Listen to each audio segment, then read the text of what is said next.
একঘেয়ে কাতলা মাছের ঝোল আর কালিয়া খেয়ে যারা একদম বোর হয়ে গেছো তাদের জন্য আমি অদিতি আমার কিচেনে বানাচ্ছি কাতলা কোফতা কারি। আজকের রান্নাটার জন্য আমি 3 পিস কাতলা মাছ নিয়ে নিয়েছি।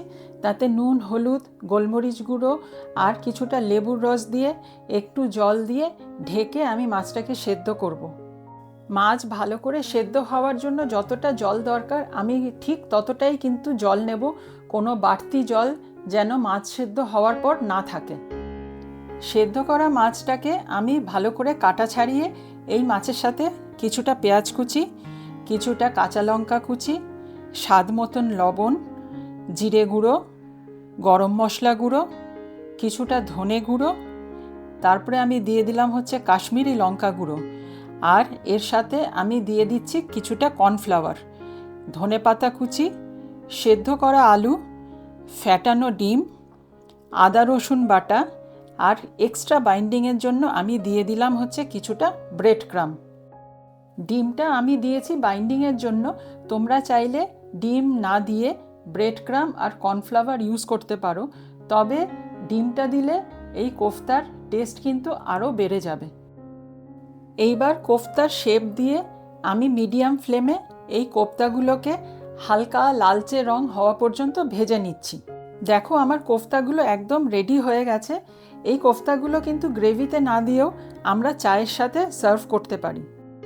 গ্রেভির জন্য আমি পেঁয়াজ, আদা, রসুন, টমেটো দিয়ে একটা পেস্ট বানিয়ে নিলাম। তারপরে এই কোফতা ভাজা তেলেই কিছুটা সাদা জিরে, আস্ত গরম মশলা আর পেঁয়াজ কুচি দিয়ে একটু নাড়াচাড়া করে তারপরে আমি এই টমেটো পেস্টটা দিয়ে দিলাম। দিয়ে এবার খুব ভালোভাবে কষাতে হবে। মশলাটা কষাতে কষাতে আমি আরও কয়েকটা মশলা দিয়ে দিচ্ছি: হলুদ গুঁড়ো, ধনে গুঁড়ো, জিরে গুঁড়ো, কাশ্মীরি লঙ্কা গুঁড়ো, গরম মশলা গুঁড়ো। তারপরে খুব ভালো করে নাড়াচাড়া করে আমি এর মধ্যে এই মশলা ধোয়া জলটা দিয়ে দিলাম। তারপরে স্বাদ অনুযায়ী লবণ, চিনি দিয়ে একটু কষিয়ে তারপরে আমি দিয়ে দিচ্ছি হচ্ছে টমেটো কেচাপ।